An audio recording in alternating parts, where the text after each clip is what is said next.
Hello viewers, welcome to our lecture series on Indian ethos in management, and we are extending our discussion on the topic of character competence of corporation, wherein we have been talking about the ethics and its implementation in an organizational setup.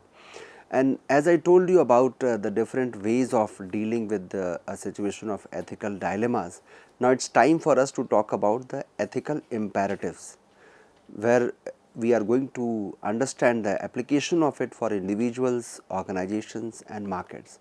And for that there is a very popular framework in the name of IOM framework, which comes to us as a solution. And I here represents individual, O represents organization and M represents markets.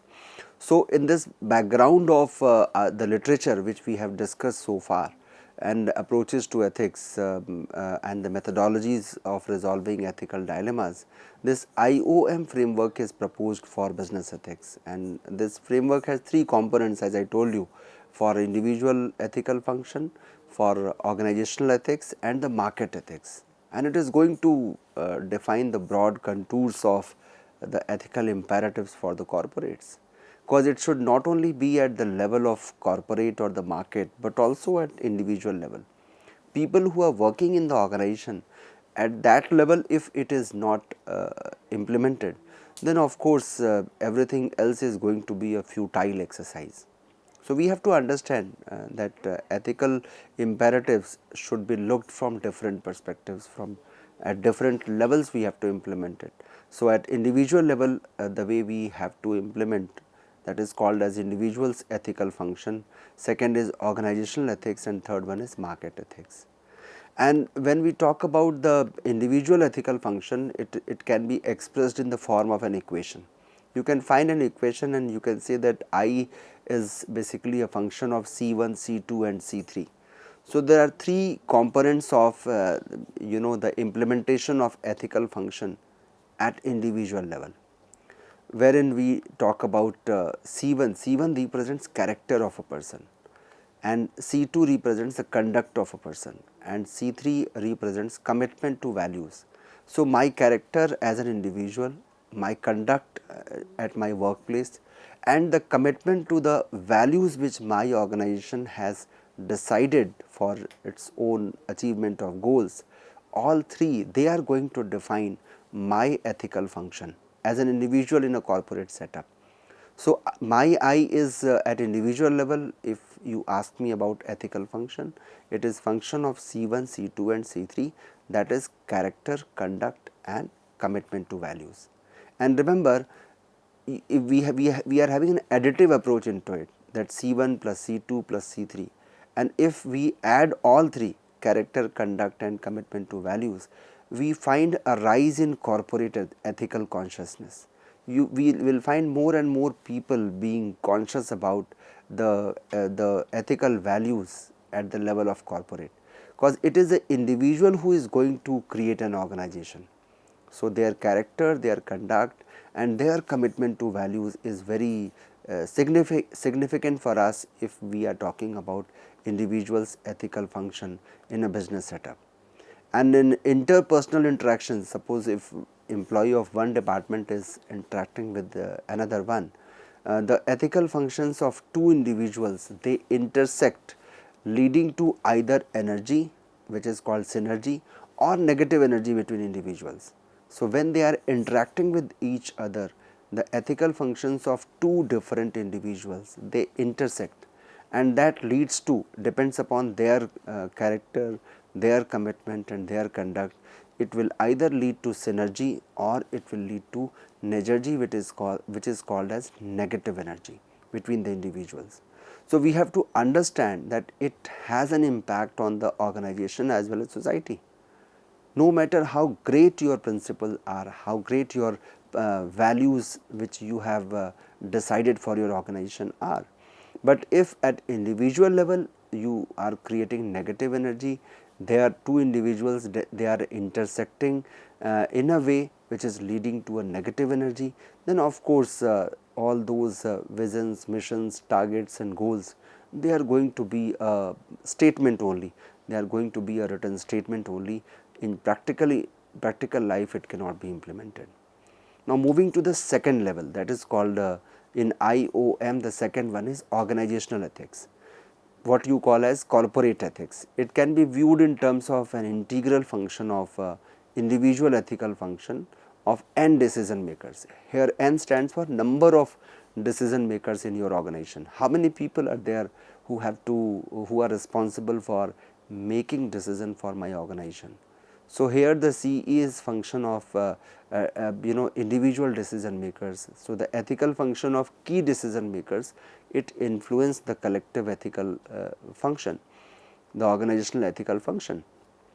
So it is going to determine that how many people are there who are working as decision maker, and their individual behavior, their conduct, their character and their commitment, it is going to be reflected into the organizational ethics.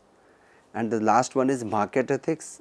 Market ethics implies ethics of competition in the marketplace, whether it is fair or not. So if we look at this perspective of market ethics from the days of Adam Smith, wherein we used to call that invisible hand was dominating in the context of perfect competition, that when the competition is supposed to be perfect, there was some invisible hand which was dominating in the market. And now we are living in a day of liberalization and globalization, and here we have visible hands, and these visible hands many times gets the upper hand in the market dynamics, and there has been considerable change which we are witnessing in 21st century and calling it as a challenge of 21st century.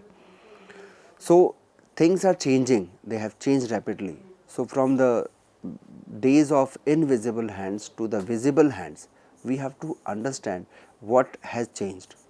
The invisible hand could have eliminated the problem of ethics, because when we talk about invisible hands, we are talking about the free economy, that market is free, laissez-faire policy, let it be free, because market takes care of ethics through price determination and price discovery.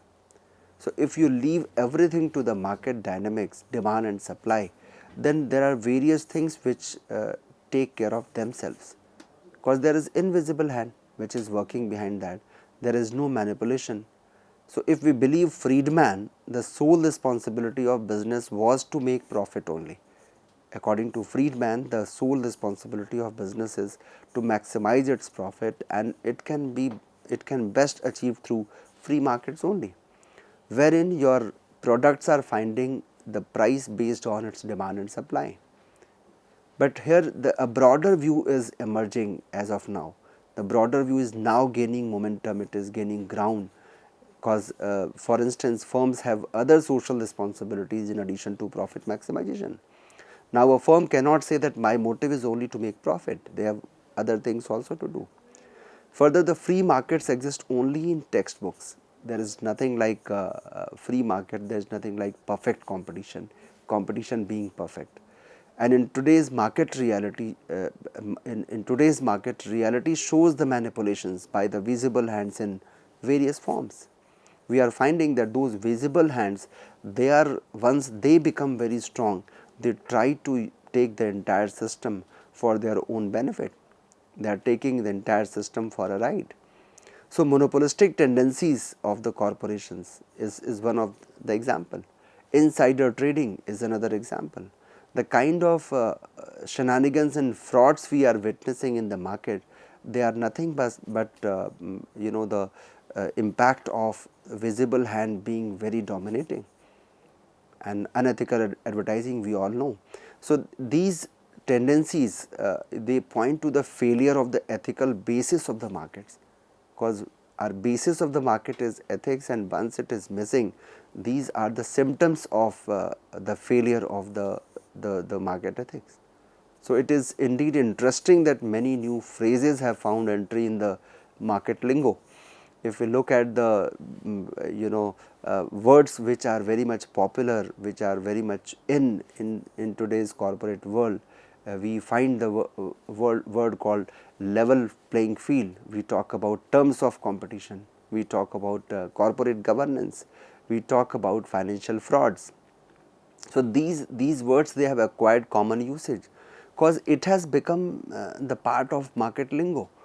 they are coming out of, emanating out of market problems, and they all have arisen out of the ethical concerns at the market turf, and they point to the need for ethical sensitivity and proper regulatory mechanism, that somewhere we are lacking in the regulatory mechanism, proper regulatory mechanism, and we have now somehow become insensitive to the ethical needs, to the ethical values.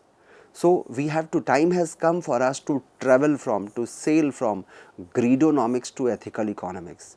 We should forget about, we should leave that greed into the market economy, and we should move towards the ethical economics, which is more sustainable, which is more reliable, and which actually can offer us sustainability into our business affairs. So, in essence, if I have to say, I would say that a paradigm shift is required from greedonomics to moral economics, or what you call as ethical economics at the marketplace.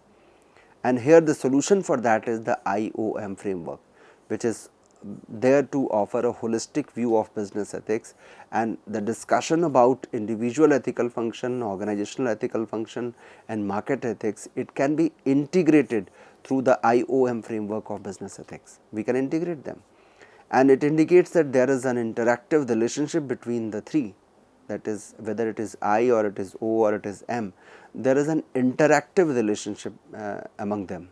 And if I have to express their interactive relationship among these three terms, we can express it like IE into OE into ME, that is they are having multiplicative nature with each other. So, if we lack at any level, either it is individual or it is organization or it is market, if we become 0 at any level, the entire outcome is going to be 0, because there is an interactive relationship among the three levels, that is I, O and M.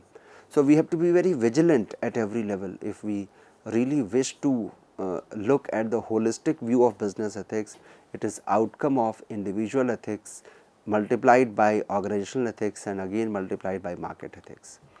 So, this interactive relationship offers us a holistic view of business ethics, and we have to understand that here the market ethics stands for market ethics, and this symbol of multiplication is basically a mathematical operator, and it indicates the interactive relationship. It says it speaks to us that we should be vigilant about implementing ethical values at every level. And this interactive relationship takes place within the socio-cultural system of the society as well as the political system. The same is reflected there. Now, if we look at our journey towards character competence, we find that C.K. Prahalad and Gary Hamel in 1990, they popularized the idea of core competence. Although even more important than core competence, there is an idea of character competence. So, the difference between the core competence and character competence is like between the skills and ethics. I am very skillful, but whether I follow the ethical values and standards or not. So, a person can be high on skills, but very low on ethics.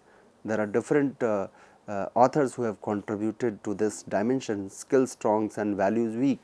There is a study by Chakravarti, which is very popular one.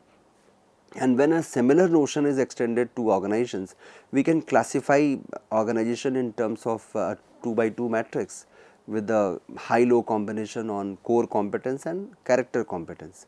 So, we can develop a matrix and we can find, we can position our organization that where do we stand, because unless we know our situation, we cannot improvise.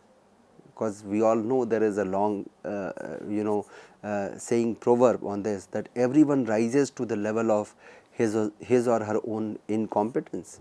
So, if I know my incompetence, then of course, I can work on that, I can improvise that. So, for instance, there are certain companies in every country you can find that they are known for their core competence, but what about their character competence? And that is why core competence is always supposed to be clubbed with or supported by character competence. Many would give an argument that their monopolistic tendencies are indicative of their low score on character competence. They are very skillful, but their score on character competence is very low, or at times it is 0. So, here my dear learners, we have to understand that by lifting the corporate wheel, we can know about the character competence of any company. And most of the time, if we be very realistic, it is not at all possible to pierce through the corporate wheel. We cannot find people who are working behind the curtain of that corporate wheel. So, corporates, although they are paying lot of attention to core competence, but many times they hardly pay any attention to character competence. They feel it to be a part of the syllabus of a book on ethics and values or morality. They don't feel that it should be practiced in a business organization, which is not right. So, in fact, the need for ethical business, it has become a matter of urgency in the era of e-commerce, because e-technology, it has opened a new scope for many new unethical practices. We are listening to the news that there is some problem, there is a concern of digital arrest at times, and people are actually being very skeptical about the use of technology at times. They are finding it difficult. So, the need for the idea of character competence, it has also become very critical, and it is now a buzzword in the corridors of values and ethics when we talk about Indian ethos in management.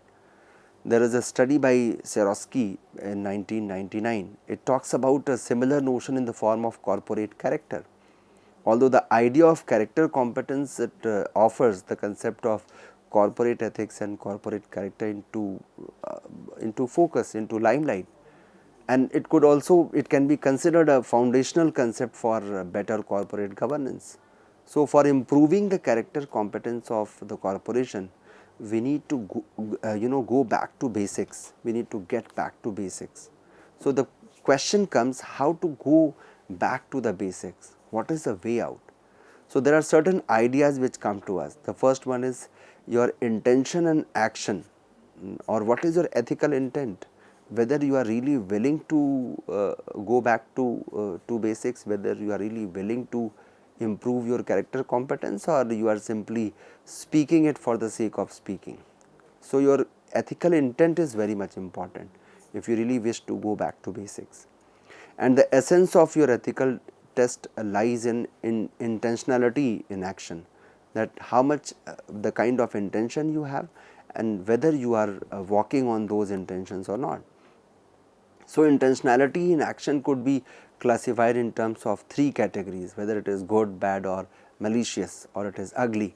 So, good, bad or ugly we call it. So, in terms of Indian Guna theory, which is called as Indian merit theory, it says that the sattvic rajasic combination, it belongs to the good category, that you have a sattvic and rajasic combination.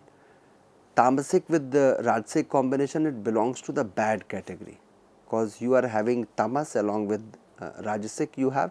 So, it belongs to the bad category, and the purely tamasic, if you are, there is no combination of sattvic or rajasic, then of course it represents the ugly or the malicious category of your thinking.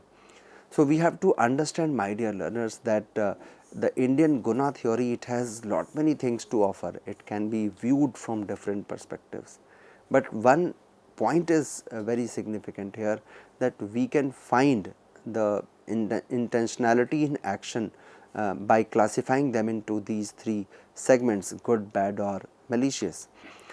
There are other ways also. Individual and organizational metrics can be developed to find our score as a business organization.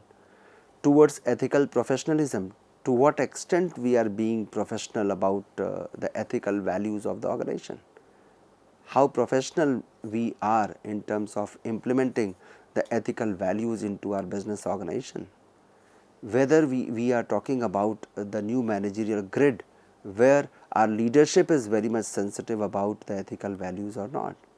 And further, we have to talk about the creation of total value chain, and top of all these, we have to redefine success, because if we understand the real meaning of success, then all other problems can be taken care of in a proper manner, in a natural manner, in an obvious manner. We can take care of them.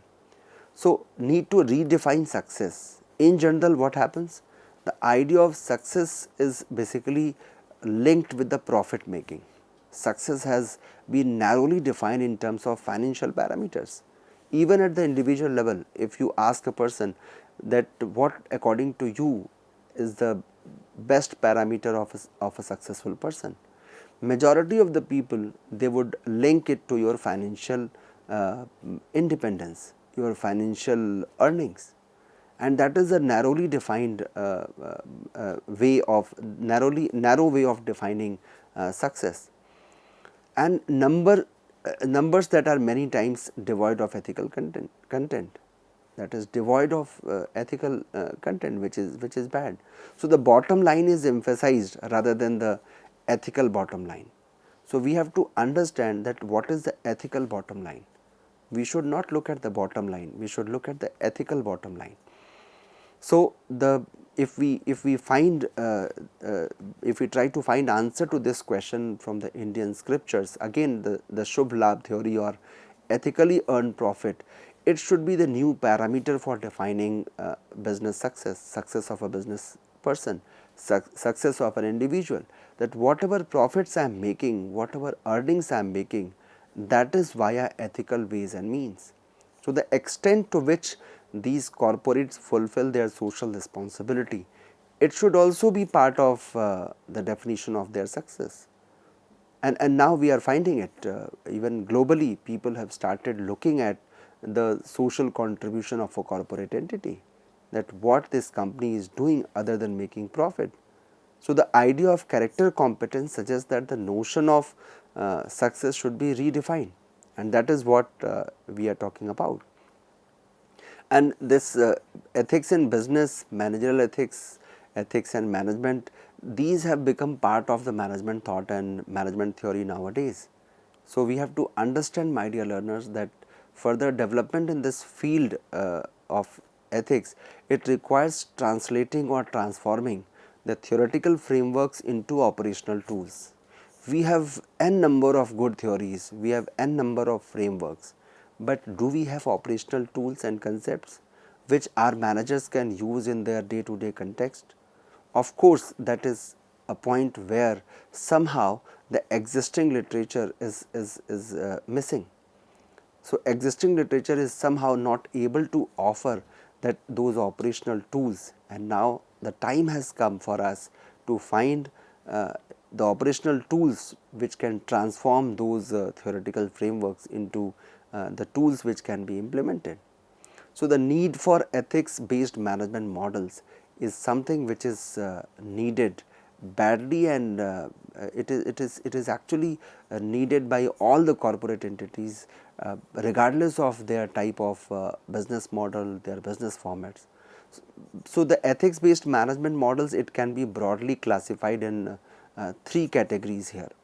The first one is relating to idealized and idolized state, that what is the idealized state and what is the idolized state. Second one is which is relating to the ground reality out there, and third one is we have to bridge the gap between the ideal and the real. So we have to relate to the idealized state, then we have to go for relating it to the ground reality, that what is there at the ground. Whatever we have generated, whatever we have created as a norm for my corporate entity, can I really implement into my business organization given the situation in which we are working? And if not, we have to find the ways and means to bridge the gap between the ideal and the real. And for developing ethical sensitivity, all three approaches are required. We cannot say that we are going to only bridge the gap between the ideal and the real. We should always keep in mind the ideal situation and try to relate ourselves as a company to that situation. And then we have to actuate our position, that where do we stand. Because if we do not do so, if we forget about the ideal, then of course we are going to dilute the entire situation, the entire discussion.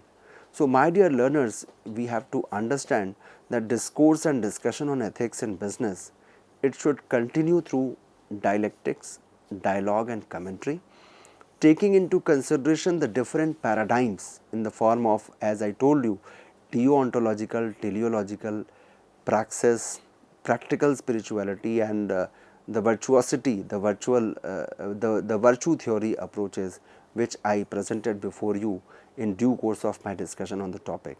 So, we need to redefine success. They would all contribute in different ways in improving not only the character competence of the company, but also the character competence of the nation. Because what all individuals are following or practicing, corporates are also doing the same, and of course, the nation is going to do the same. So, with this, my dear learners, I have tried to present before you the significance of character competence, its theories, literature, and how to implement it into a business organization. I hope you must have enjoyed today's discussion on this very important topic. Thank you so much.